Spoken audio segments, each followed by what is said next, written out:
These are the people who are signing in.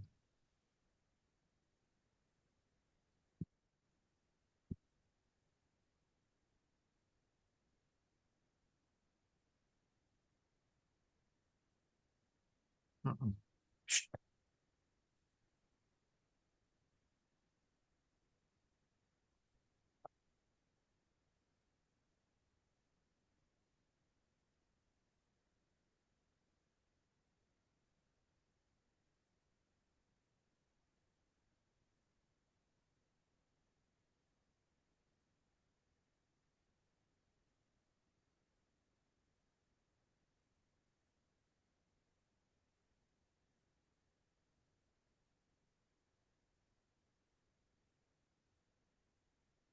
I'll scoot back when I need to have my walk.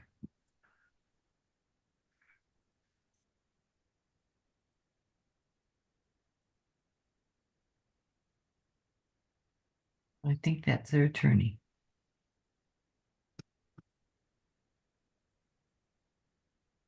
That is.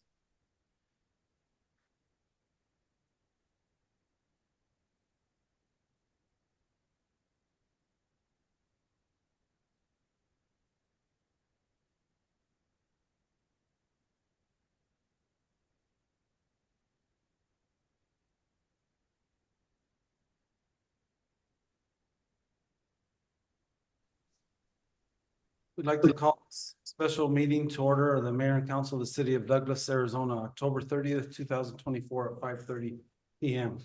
Roll call, please. Mayor Donald Hewish, Here. Mayor Pro Tempore Margaret Morales, Present. Councilmember Jose Montaño. Here. Councilmember Dania Acosta, Councilmember Ray Shelton, Present. Councilmember Michael Valdenegro, Present. Councilmember Richard Acosta, Present. City Manager Honor Urquijo, Present. City Attorney Dennis Fitzgibbons, Present. Treasurer Luis Pedrosa. Thank you, and Mr. Mayor, for the record, Councilmember Dania Acosta is excused. Thank you very much. Item number 3, reading of proclamation. Whereas the city of Douglas, Arizona is a community which acknowledges that a special vibrancy exists within the entire community when its individual citizens collectively go the extra mile in personal effort, volunteerism, and service. And whereas the city of Douglas, Arizona is a community which encourages its citizens to maximize their personal contribution to the community by giving of themselves wholeheartedly and with total effort, commitment, and conviction to their individual ambitions, family, friends, and community. And whereas the city of Douglas, Arizona is a community which chooses to shine a light on and celebrate individuals and organizations within its community who go the extra mile in order to make a difference and lift up fellow members of their community. And whereas the city of Douglas, Arizona acknowledges the mission of Extra Mile America to create 550 extra mile cities in America and is proud to support Extra Mile Day on November 1st, 2024. Now therefore be resolved that I, Donald C. Hewish, Mayor, and on behalf of the City of Douglas Council, do hereby proclaim November 1st, 2024 to be Extra Mile Day, and urge each individual in the community to take time on this day to not only go the extra mile in his or her own life, but to also acknowledge all those who are inspirational in their efforts and commitment to make their organizations, families, community, country, and world a better place. This year, we'd like to honor one special member of our community that we feel has gone the extra mile and then some. That is Miss Nancy Ames. The mission of the Society of St. Vincent de Paul is a network of friends inspired by gospel values, growing in holiness, and building a more just world through personal relationships with and service to people in need. The Society of St. Vincent de Paul has been assisting our friends and neighbors in Douglas, Porterville, and McNeil, Arizona since 1953. For over 70 years, the members of St. Vincent have provided food, financial assistance in the areas of utilities, rental/mortgage assistance. We assist in paying medical and dental bills, providing transportation and fuel for medical appointments. We will also assist by paying for birth certificates and government IDs. Nancy Ames, a Vincentian, Vincentian, thank you, Nancy, since 2010, has been the president of Immaculate Conception St. Luke Conference since 2020. She works collaboratively with other St. Vincent de Paul conferences in Southern Arizona, as well as organizations within Douglas and the surrounding area to provide support to those in need. Nancy is grateful for the generosity of the members and benefactors of the Society of St. Vincent de Paul who make our mission possible and make it possible for the society to go the extra mile in serving thousands in our community. As you can see by this write-up, Nancy is very humble in her offerings, but I know for a fact that she has a loving heart. Part of it comes from her mother and her dad, but part of it comes from her and her desires to lift people up.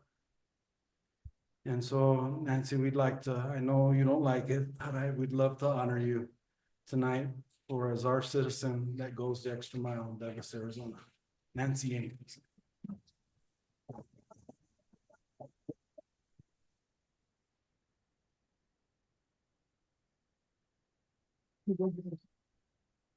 Now we're going to put them down, write them down, and do a clarification in the background. Everyone like that. Thank you. Nancy. She is. She is.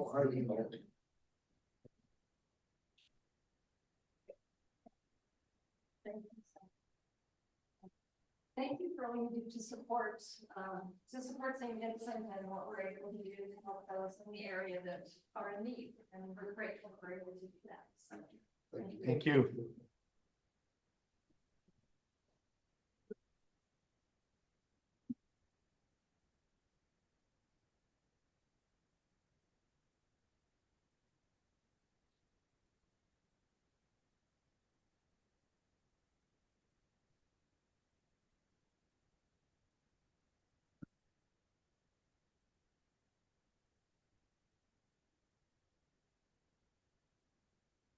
Item number 4, persons wishing to address the council in writing or verbally on any item not on the agenda. So Riley, do we have anyone this evening? we do not, Mr. Mayor. Thank you. Item number 5, presentation slash update slash discussion slash decision on approvals. Item A, resolution number 24-1637.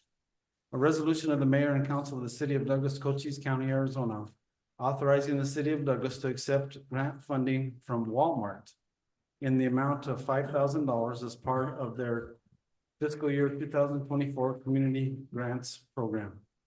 Chief Fuller, please. Good evening, Mr. Mayor, members of the council. The city of Douglas has been selected to receive grant funding from Walmart as part of their fiscal year 2024 community grants program in the amount of $5,000. The grant opportunity is part of Walmart's commitment to giving back to the communities where they operate. A proposal was submitted in support of 3 programs provided by the city of Douglas through collaborative efforts by police, fire, and library staff. The funding will be divided amongst those departments. to support Kids and Cops holiday event, the 2024 holiday food, toy and jacket drive, as well as the library programming, throughout the, summer reading program. And staff is requesting approval. Thank you, Chief. May I have a motion regarding the resolution, please? Mayor, Yes. Ms. Morales, please. I move that mayor and council approve resolution number 24-1637. Is there a second? second, Motion by Ms. Morales, second by Mr. Acosta to approve resolution number 24-1637. Any questions or comments? Hearing none, roll call, please. Councilmember Montaño, Yes. Councilmember Shelton, Yes. Councilmember Montenegro, yes, Councilmember Richard Acosta, Yes. Mayor Pro Tempore Morales. Yes. Mr. Mayor, Yes, motion carries. Item number 5B, resolution number, discussion decision on resolution number 24-1638. A resolution of the mayor and council of the city of Douglas, Cochise County, Arizona, authorizing the city of Douglas to accept grant funding and enter into an agreement with the state of Arizona Governor's Office of Highway Safety for a reimbursable grant in the amount of $55,608 for the purchase of vehicle extrication equipment. Chief Lomani, please. Good evening, Mr. Mayor, members of council. The Arizona Governor's Office of Highway Safety solicited proposals for consideration of funding for federal fiscal year 2025. Captain Matthew King prepared a proposal, and as a result of the evaluation process, the Douglas Fire Department has been selected for a grant award for the purpose of vehicle extrication equipment, which consists of cutters, spreaders, and rams, also known as Jaws of Life. The grant is for the amount of $55,608. And I would like to thank Captain Matthew King for his time and efforts in generating the proposal for us. And staff is recommending approval of this grant award. Thank you, Chief. May I have a motion regarding the resolution? Mr. Mayor, Yes, please, Mr. Shelton. I recommend, or I move the mayor and council approve resolution number 24-1638. Is there a second? second, Motion by Mr. Shelton, second by Mr. Bolanegro to approve resolution number 24-1638. Any questions or comments? Quick question. Yes, Mayor. please. Mr. Lomani, during the budget process, you guys asked for some battery operated, equipment for the, Jaws of Life type. Is that what this is, or is it gonna be the same type of stuff that you guys have? It would be for battery. Thank you. Thank you, Mr. Montano. Anyone else? Chief, all I can say is I pray you never have to use it. Likewise. Thank you. Roll call, please. Councilmember Montaño, Yes. Councilmember Shelton, Yes. Councilmember Montenegro. yes, Councilmember Richard Acosta. Yes. Mayor Pro Tempore Morales. Yes. Mr. Mayor, Yes, motion carries. Item number 5C. Report from the Finance Department regarding Finance Department internal controls overview. Mr. Martinez, please. Good evening, Mr. Mayor, members of the council. We do have a presentation. So on 10/18, I submitted to you a written report on finance internal controls and the things that we're doing in finance. This is intended to be a very high level condensed presentation of that report. And then we'll entertain any questions you might have.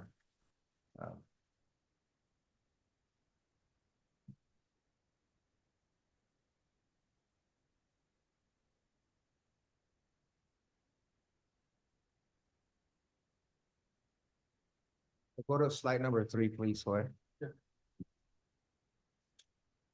So defining what internal controls are, they refer to processes, procedures, and policies designed to safeguard financial resources, ensure accurate financial reporting, and promote operational efficiency. These controls help detect and prevent errors, fraud, misuse of funds by segregating duties, requiring approvals, and maintaining accountability across all financial activities. As far as the procurement process, again, we went into detail in that written report. This is just the graph of the levels of authorization that it requires depending on the amount. If it requires a purchase order and then anything that requires over, up until, council approval, which is over $100,000. So I'm not gonna go too much into detail, but that's the graph that we go by as far as procurement process is concerned. Cash disbursement, how we pay out for goods and services that the city purchases. We get an invoice, we pay either via check or ACH, which is an electronic form of payment. And the emphasis in cash disbursement, everything is in dual control. In other words, not one person can control payment of a service or goods or services without somebody else approving, at least one person. So that's the definition of dual control. It ensures no single individual has complete authority over both the creation and approval of payments. Excuse me, next slide. Cash handling. The revenue department, which is part of the finance division, collects all, or we receive all the cash receipts that are received throughout the city, police department, fire, recreation, aquatic center. They all take payments from our constituents, and all that money ends here at the revenue department. So departments collect payments. Our revenue clerks receive those deposits from each department, mostly on a daily basis. There is an administrative assistant that verifies and stores the money that is received on a daily basis in a vault each day. Then there's a reconciliation process that happens the next day, and eventually that money hits our bank account. For our cash deposits, we use Washington Federal, which is right across the street from us. As far as our payroll process, it involves multiple layers of internal controls to ensure accuracy, prevent fraud, and maintain compliance with labor regulations. It all starts when employees complete their timesheets. These are approved by their supervisors and then the department director. The payroll specialist prepares a payroll report off of those approved timesheets. The accounting technician then verifies its accuracy, and then it goes to the finance director for final approval.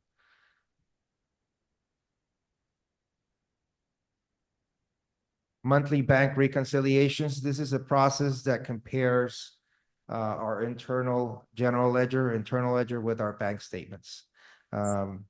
We perform those on a monthly basis, and those are prepared by an accounting technician and then approved and overseen by the accounting supervisor and then eventually by the finance director. Again, this is making sure that our books reflect what the bank says that we have in cash. And that includes our investment accounts and all those things, not just our operating accounts. Compliance with state law, just be informed that municipalities in Arizona are required to prepare and submit comprehensive financial statements that detail revenues, expenditures, assets, and liabilities. We submit those to the state auditor on an annual basis. The Auditor General Office ensures that municipalities comply with generally accepted accounting principles and state regulations. Municipalities with significant federal funding must also comply with a Single Audit Act, which you all get a copy of once it's prepared by our independent auditors on an annual basis as well. Now, specific to the question that came up during the last council meeting, we just wanted to make sure that we address that, where we have a situation where somebody's playing a temporary dual role, where this individual is the project manager for our downtown efforts, as well as also serving as a procurement officer. In general, a conflict of interest arises when an individual responsibilities in one role could improperly influence their decisions or actions in another role. Procurement specialists are typically responsible for ensuring that procurement processes are fair, transparent, and competitive. If dual roles are unavoidable, there should be clear disclosure and mechanisms in place to mitigate any potential conflicts, such as oversight by a separate committee or authority. The current situation at hand is temporary, and there are no active procurement tasks necessary or occurring at this point, specific to the downtown streetscape projects. The project management tasks are limited to coordination between city and engineers during the planning phase that we're under at this time. In the contract with that engineering firm, they are also to provide bid assistance services for construction once we actually start construction. They are required and under contract to help us write the bid specifications and creating a bid tabulation form. So this company will help us do that and take that task out of our hands in some way. When we're ready to begin procurement for construction, and if dual roles is still present, which we don't know at this point, an internal committee will evaluate RFP documents before it is published, and RFP is request for proposals. Any bids received will be reviewed by an internal committee of at least 3, not to include the procurement specialist that is serving as a project manager for this specific project. Again, we will use normal scoring bid parameters to select winners, and any normal approvals will apply. The city and staff is also at this pursuing cross-training opportunities with an individual that has been identified, so that this individual is ready to help with the procurement process in case the dual role still exists at that time when we're ready for construction. So, sorry, that was the last slide. So, Mr. Mayor, members of the council, that is a very brief, high-level presentation on the report that you were provided and the situation that came into question. So we'll entertain any questions you might have. Thank you, Mr. Martinez. Is there any questions or comments from the council? Mayor, may I make some comments before we open up to just to wrap this up? I just want to go on record and say that the presentations at this evening's special meeting came as a result of great questions from our mayor and council, or some of our council members at the last regular meeting. So I want to make sure that it's always good to check ourselves, and that's never an indication that we are doing anything unethical or inappropriate. We have so many things that we juggle in our operations as a municipal government, and we do check ourselves, as you see by the presentation, that we have many regulatory agencies that we answer to. But so do other cities that have been in different situations, which is why this came up. So we took an extra step and checked our procurement against the standards of NIGP just recently as a result of this. And that's the National Institute for Governmental Procurement. And we accentuated what we need to do, and we're not in violation of any of that. And this is, like I say, a temporary fix, and we have total trust in our system and our cross checks and balances that we have instituted. But we are taking additional measures to make sure that we always do conduct ourselves, not just in procurement, but in all of our operations, in a way that we can be have our checks and balances and stay within the regulatory guidelines that we follow just in municipal government. So I just wanted to state that. Thank you, Mrs. Urquijo. Any questions or comments from the council? Yes. Yes, Mr. Shelton, please. Thank you for this presentation. I wasn't the one that asked the questions, but you made it several little minor things clearer to me. And, due to Luis Naguer's, responsibility for our financial financial occurrences, I know we've done an excellent job in doing the budgets and the budget committee and everything. So thank you. Thank you, Mr. Shelton. Anyone else?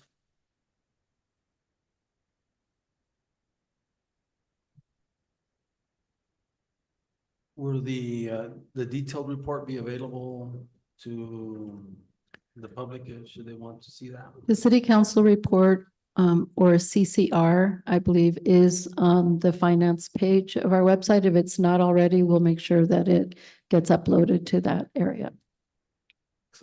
Thank you, Mr. Martinez. Appreciate it. Appreciate staff for providing that information. Item number 5D, a discussion presentation on a projects update. Mr. Kiko, you lead off. Yes, so Mr. Pedrosa and I are going to tag team this. We have, again, a request. This one was Mr. Shelton's request. And we have a brief update on 3 projects. And I'd like to suggest that we soon come back with brief updates on many other projects as well, because I think this is a great thing. So we are going to lead off with Mr. Pedrosa giving us a brief update on the airport. And I believe we do have Mr. and Mrs. Whitman on the line in case there are any questions or if they have any statements to make. Again, we are still in negotiations with the sale of the property surrounding our municipal airport. And that's what we will hear a brief update on today. Before we begin, real quickly, Mr. Kiko, all this is on our website pages that people can come see what's going on in different projects. Yeah, so there's 2 places. Thank you, Mayor. We have, obviously on the agenda site, we have a brief memo outlining bullets for all of today's presentation. And we will upload this presentation to our project page, which is engagedouglas.gov, and you can find a link to it on our main website. And there is project pages for all of these, and we will make sure that these presentations go on there, along with many documents and other information as well.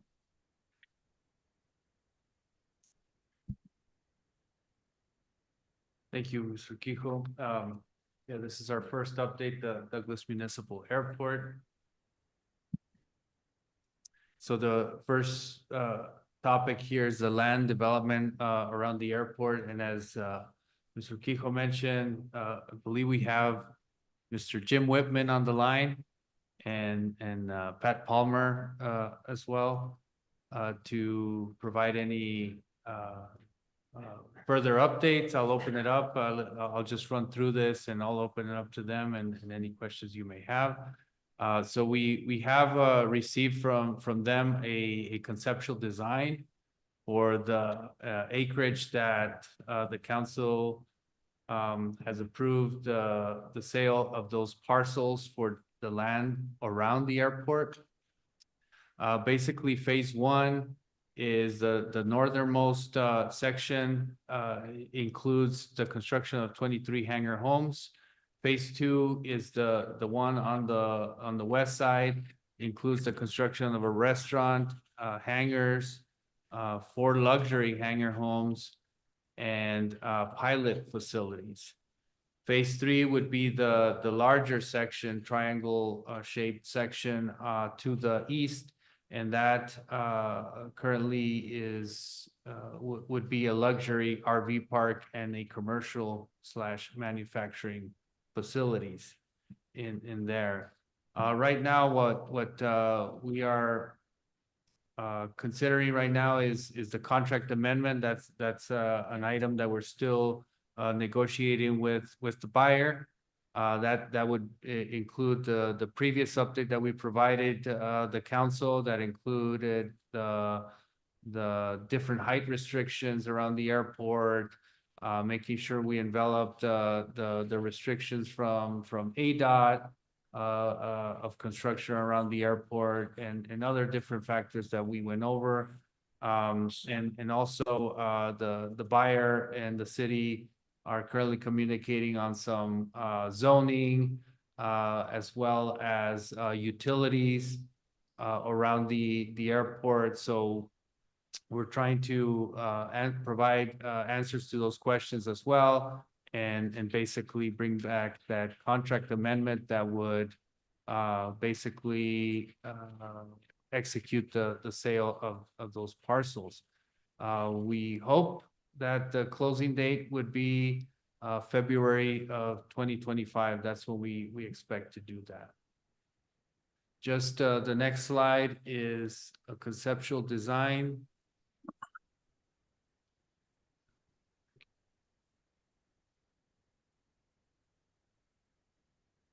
There we go.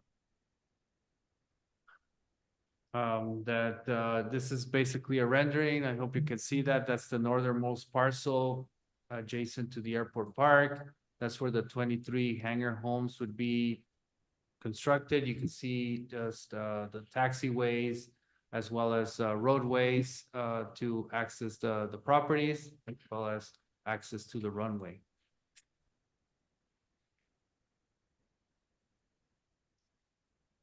Before we go on to that, I'd like to also show, I think we have a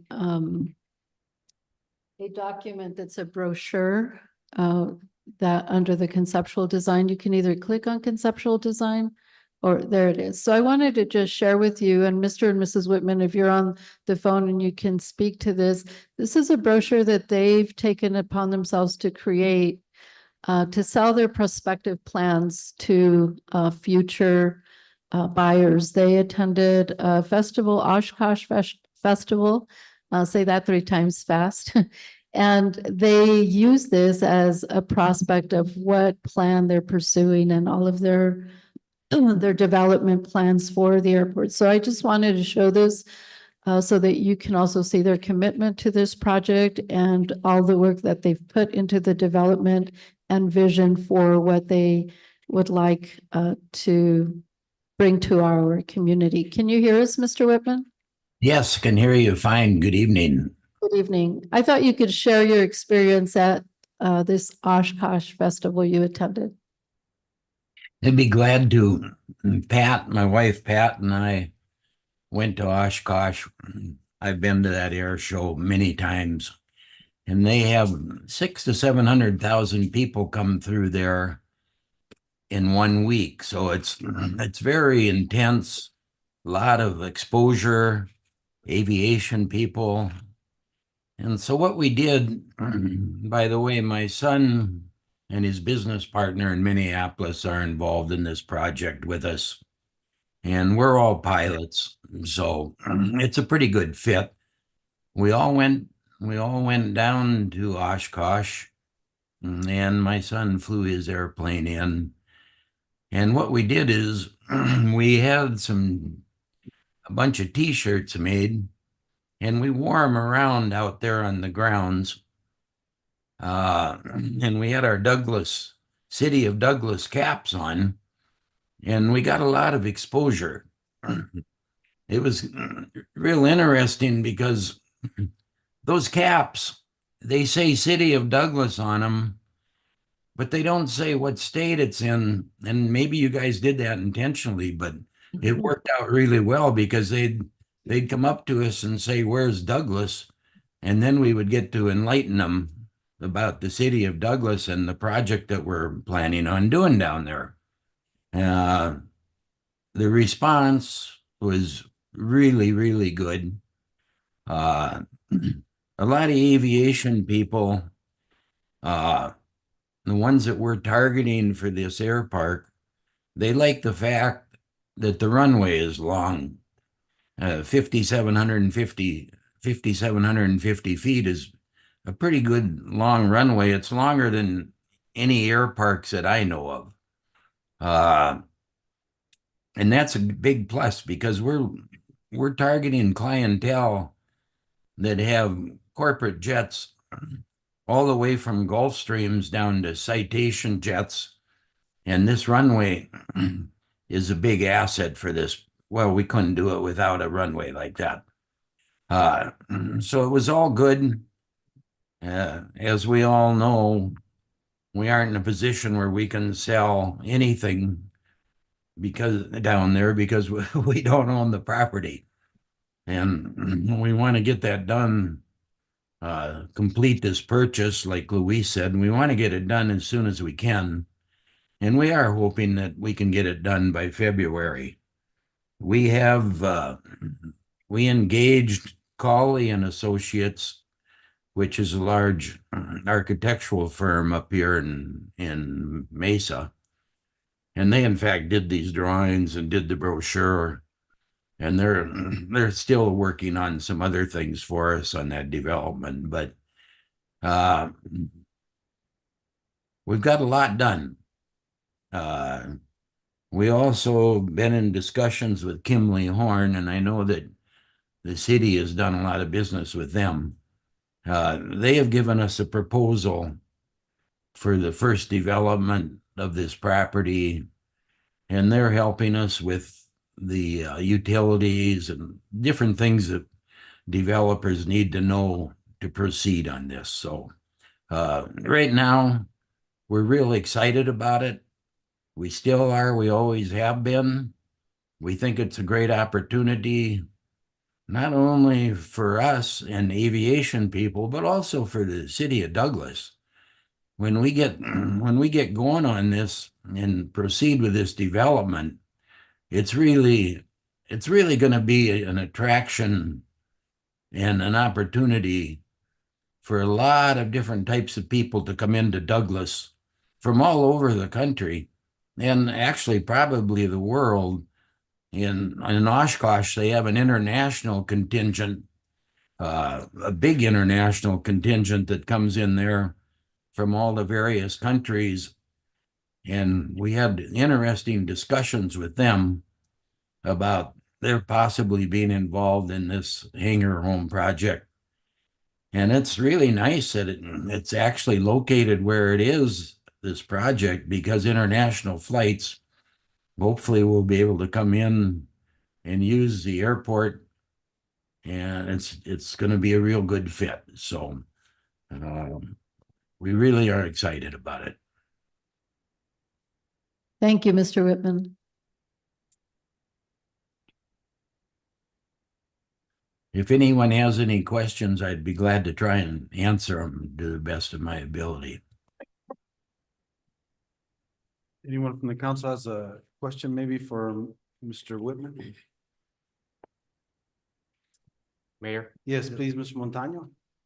Good evening, Mr. Whitman. Just a quick question. What would be the timeframe of for you to begin the first phase of the project and then each phase thereafter? After the closing, of course.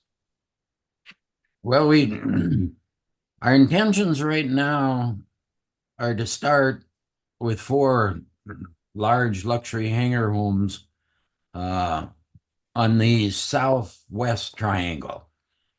And it's set up really well to begin the whole project. Most of the utilities are right close there. And of course, these 4 hangar homes can be built right beside the taxiway. It was very good access. And so we know for a fact that we can sell those 4 hangar home lots as soon as we own the property. So that's where we want to start.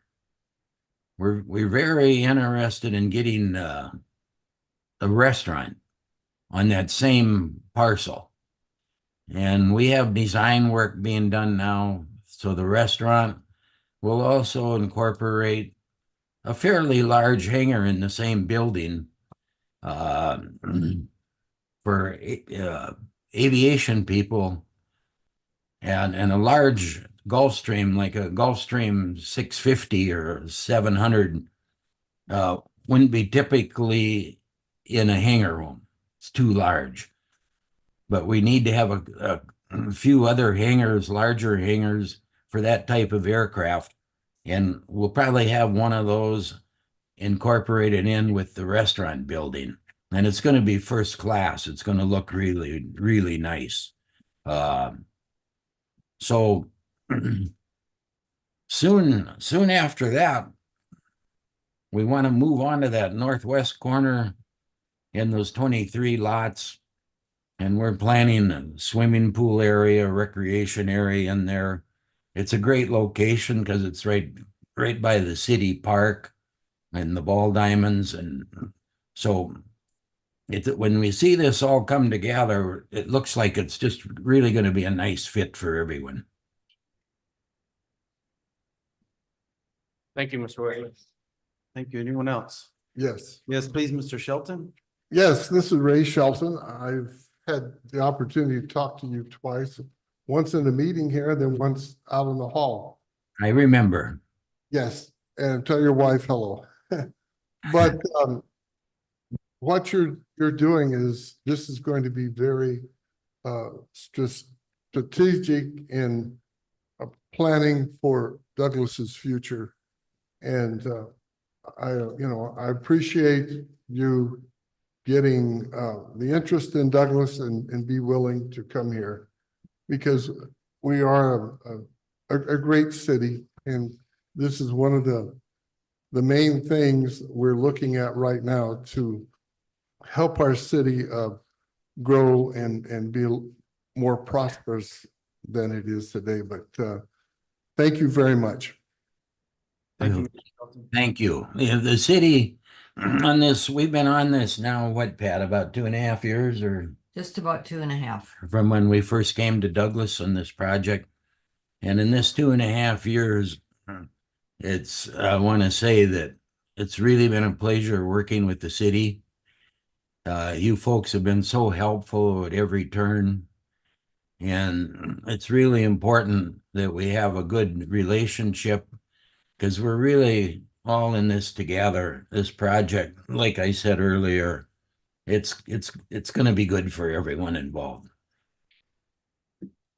Thank you again, Mr. Woodman. Anyone else? Okay, Luis, please proceed. Thank you, Mr. Mayor. Continue to the next slide. Another activity at the airport is the preservation of a large hangar. As you know, we received the Saving America's Treasures Grant award of $750,000 with a 1-to-1 match. Where we're at with that is we've received a scope of work from an architect. They have to do an architectural assessment as part of the grant, and it needs to be approved by their program manager. We've had some turnover, or they've had some turnover in their organization. So we're waiting on the new program manager to review that scope of work and allow us to finish that architectural assessment. After that, they can develop a scope of work of how that building would be restored as close to its original state. And thereafter, it's design and construct, but we will have to have just checks from the granting agency along the way. The other project that we have going on is the perimeter fencing project. We have $300,000 awarded. It was actually a $400,000 award. We used $100,000 to complete the revised airport layout plan for the sale of the land. The remaining $300,000 would be used for phase 3 of the perimeter fencing. Now we will be fencing not necessarily the square property, but around the property that the city would keep, which is basically around the runway and around the fueling and pilot facilities. So we're looking at about 10,000 linear feet of fencing, and we're looking to put out the RFP next month for that project. Next, we'll go on to the next. Any questions on the airport before we move on to the golf course? Mr. Pedrosa, Mr. Mayor. Yes, please, Mr. Acosta. Yeah, I mean, I was just on the website of the new land development around the airport, the Desert International Airport. And I mean, the concepts there on the design of their hangars, there's one on there. I know that the preservation of a large hangar I mean, if that project happens with a new airport out there, is our hangars are gonna be updated to kind of look similar to? Cause I know their hangars will be pretty fancy. Mr. Acosta, so the purpose of this historic hangar, we want to make sure that it keeps its or as close to its original state. What you're asking, I think, is the new hangars that the Whitmans would be building in there. Those would have to just conform with current standards. I don't think we have a specific specification as to how they get constructed, except that they conform with the existing restrictions, code, and all those different things. I don't know if I would just add also that, yeah, I imagine they will be very modern, very snazzy, and then we're restoring a historic hangar. It just goes perfect with our slogan of embracing our heritage and advancing our future, and making sure we balance and leverage everything that we promote for that municipal airport that is now adjoined by a very modern development. Exactly. And I understand the preservation of the historic hangar itself. I'm just, it's exciting to find out that our airport finally will become a true airport. And, and listen to Mr. Whitman, it might be, international jets coming in, which is exciting. So thank you.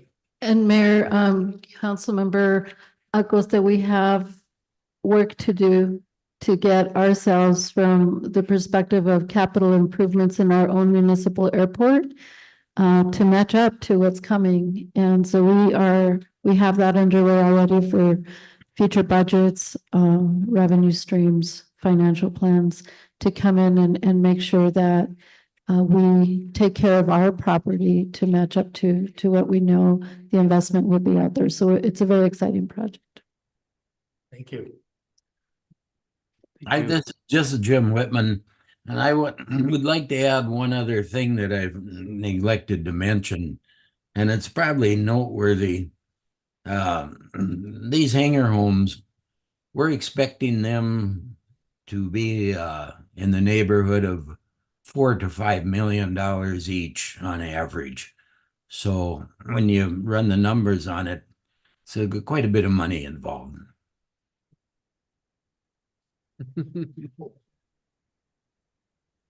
Thank you, Mr. Whitman.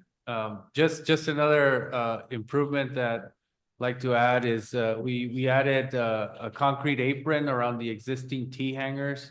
A lot of the pilots struggled getting in and out of the T hangars there, and we just made a smooth surface for them where they can just easily bring their aircraft in and out. It was a hit with the recent fly-in as well. They really enjoyed that, and we had a lot of kids come out to the fly-in. I don't recall the number, Mr. Quijo. I don't know if you have that, but we got some overflow, as I understand. The number I have is that 49 are still owed a flight because of the wind conditions. So we are hosting that very soon. Yeah. So just a successful flying there. Moving on to the. One other, Yes, Mr. Shelton, please. also, I'd like to see some of this money put toward our airport museum. We have a nice one, but it can be updated and added on to and become a museum piece of where people can come and they can see the history of the airport being here and the history it had with not only Douglas and Cochise County, but the United States and Arizona. So this would be my dream, and I know that I'm on the committee with Cochise County Historical Society, and they're willing to help us out any way they can. And with Mrs. Ames's uncle, that was part of the Arizona Historical Society and all the influence that he had here for many decades. That would just bring, money in do grants, and I think we could have a super museum. Thank you. Thank you, Mr. Shelton. And also staff is pursuing other funding angles, grants and such with that also. Okay, on to the golf course. Thank you, Mr. Mayor. Thank you, Mr. Shelton. So the golf course, you're right now seeing a rendering of the proposed architectural master plan there for improvements of the golf course. There we go.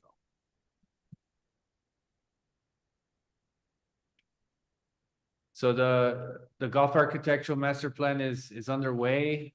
They provided options for improving the irrigation system to the committee that was formed to provide feedback and input throughout the process.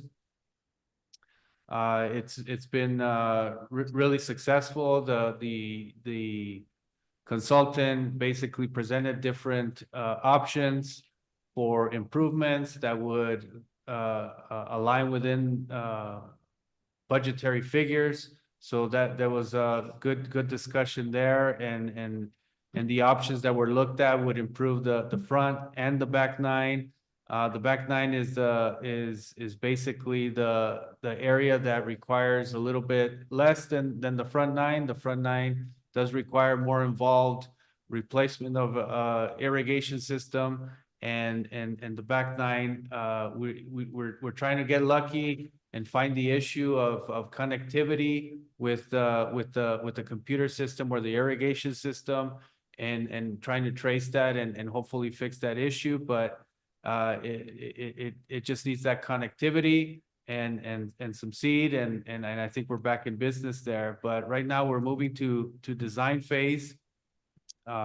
We've decided that we're at a point that we don't need to basically finish the entire master plan, but I think the committee agreed that we're in a place that we can just move into the design phase, save some money from the master planning, and basically put that towards the design. And we'd be looking at a two-phase approach, basically, so that the golf course would still be in operation, is to start with the back nine in the summer of 25, and then the front nine improvements in the summer of 26. We're looking at additional funding sources for the funding gap, which we'll go over here next. What we're looking at right now, as far as total revenue available for the project, is about 1.4 million. It comprises about 1.3 from the sale of Rancho La Peria Apartments. We received a grant from AOT of $30,000, and we also have an appropriation of $100,000 for the RV park electrical upgrades. So far, we've invested $400,000, $402,000 into the golf course. It includes the RV park electrical, which we'll talk about that in detail after this slide. But basically, right now, with the recommendations in place and the capital improvements that are recommended to move forward, we'd be looking at about $1.433 million of remaining costs to cover. So basically, we have a funding gap of about $404,000. As mentioned, we're looking at different funding opportunities, one including the National Golf Foundation grants, and looking at future fiscal year budget appropriations as well. And now I'll hand it over to Mr. Quijo.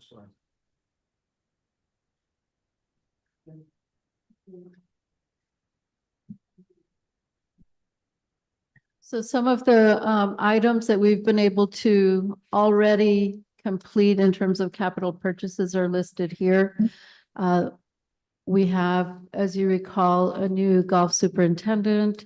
He has started working with us on what the current work plan looks like with limited resources, and we're slowly gathering and collecting the resources that we need for this type of golf course. And then we're working also on what the work plan will change to once we're able to acquire additional purchases. So the big ticket items here that are still pending are tractors, an aerator, a pole barn to keep all of the equipment that's under design currently, and I think we're getting quotes as well. We are remodeling the bathrooms. I believe there's 5 total, including what's at the RV park, on the golf course, and then inside the clubhouse. That's underway, and we have a flooring project soon to begin for the bar area where we will redo the concrete floor. It'll still be a concrete floor, but it'll be a nice refurbished look to it. And we have, of course, the master plan and design in progress, and according to all of the funding plan, that's where we're at there. As far as the RV park, we had to wait many, many months to order a panel replacement, and it finally arrived, but now APS is working on upgrading their transformer for that upgrade that we did, and we're still waiting to hear on when they'll be able to do that. Check in with them periodically, or actually very often, and we're just waiting for a timeline on that. And then we can do final collections after that, and then do some repaving of that RV park for, you know, kind of a new fresh look there. That was not contained in the budget, but that's something that we're building into our capital program. And then we also have, as we do at City Hall and DUSD outside the Aquatic Center, the recent solar projects. So those are also waiting on APS, particularly to this one at the golf course for an upgrade to the transformer. The other 2 are underway and being connected. So far, the structures and panels have been installed. Any questions on the golf course portion? Yeah. Yes, please, Mr. Valdenegro. Ms. Yurkiko, are these upgrades gonna be? I don't know if there will be for the snowbirds that come in to Douglas to use the facility. You know how they come in on November, start arriving next month. And As far as a timeline? yes, Yes, well, we don't have that timeline, but I certainly hope that it's within the next couple of months that we can complete that project, because we're at the tail end. And that will allow them to have, you know, upgrade capacity for anything they need in their RVs. Mr. Kiko, just to add what happened is when they brought in the panels, the solar panels, they were already gonna upgrade the transformer because of the RV park. But when they brought in the solar panels, I don't know if the sizing was appropriate now. They have to reassess and find the appropriate sized transformer. But that's what we're waiting to hear back is timeline. What's the work gonna be involved? All we're told is that they're gonna fund the upgrade to the transformer, which is good news. We were gonna actually having to fund it because it was just related to the RV park initially. But when the solar panels came into play, it kind of threw it into a different category there. As soon as we hear that timeline, we will not only get it to council, but we'll post it on our project page so that the public may also track that. And hopefully we'll be able to see that. Okay, our next update, I'm sorry. Mr. Shelton was glad that he saw that there's a buffalo blower for all the buffalo that we have out there. Make sure we blow them off. We're very descriptive on I'm sure it's a product brand. I'm not sure. I don't know what It's that's. supposed to collect all the leaves and debris in a much easier fashion. I don't know why it's called the buffalo. I'm going with the brand. We'll check on That's that. not buffalo chips. Downtown streetscape, if you recall, Mayor and Council recently approved a design concept. We moved forward with our engineering firm to enter into design in the summertime. They did get their land survey completed. All I can say as I go through all of these dates are listed there. They're listed on your memo.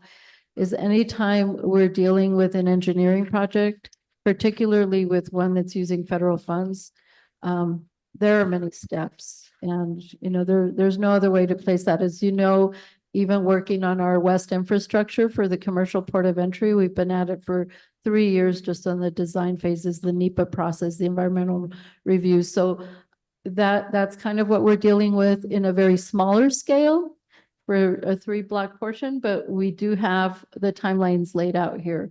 So we do, we're doing the drainage review currently for the engineering. They're also moving into engineering, hardscape, landscape irrigation, and lighting design during the month of November.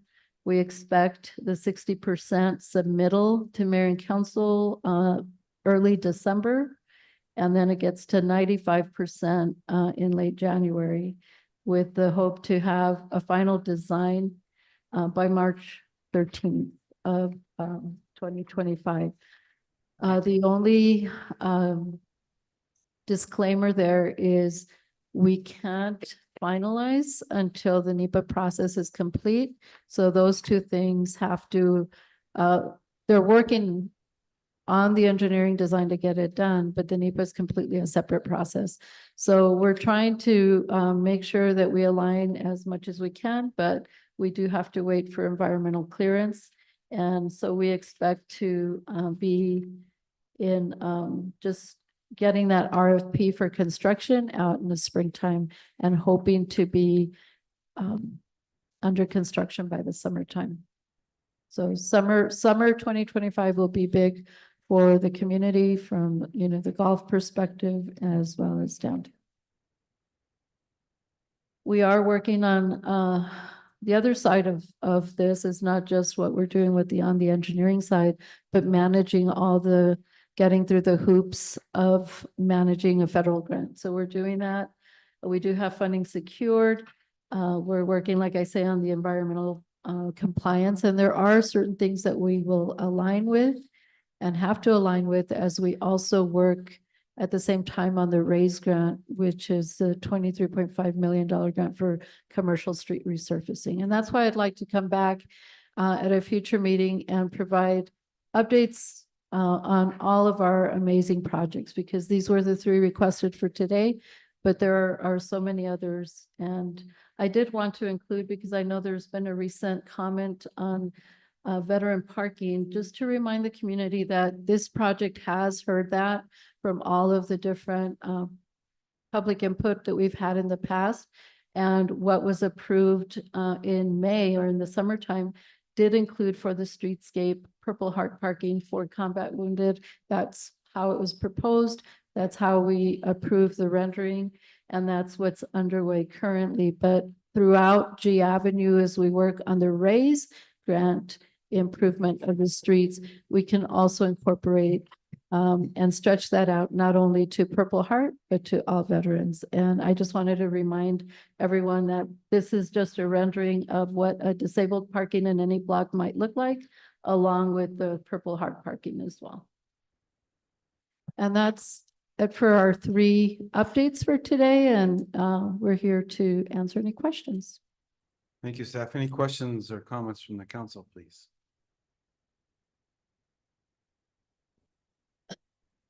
Yes. Yes, Mr. Shelton, please.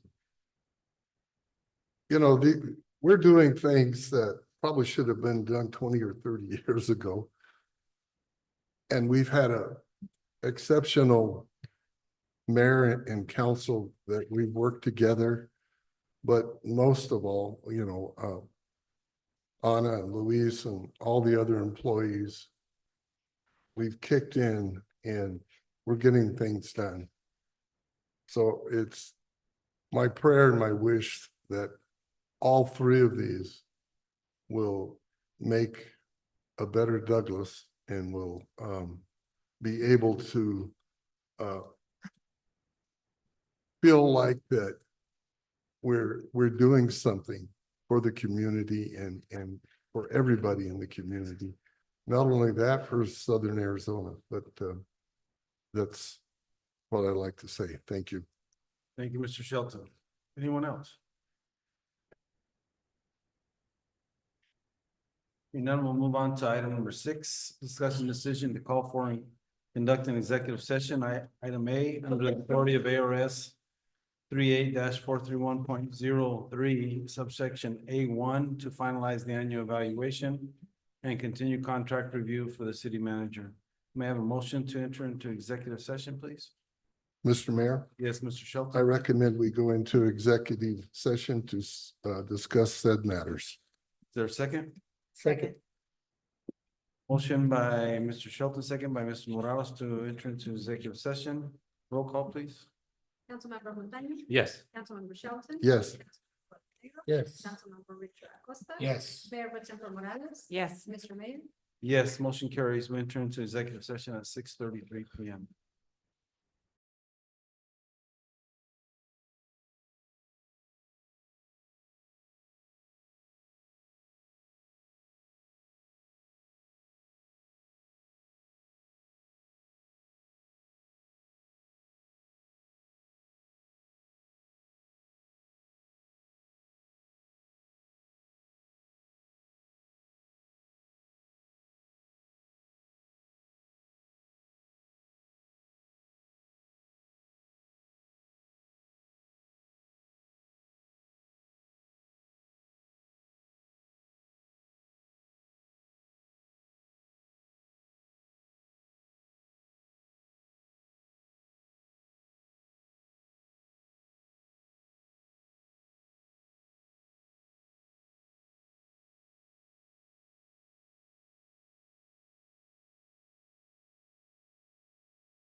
May I have a motion to adjourn the executive session, please? I make a motion, we adjourn.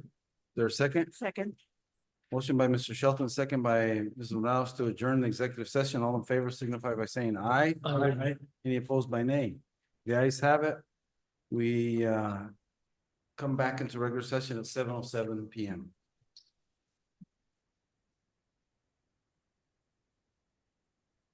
Item number 7, update discussion with possible decision regarding the executive session item. Item A, approval of the annual evaluation of the city manager and approving a market rate salary adjustment for the city manager.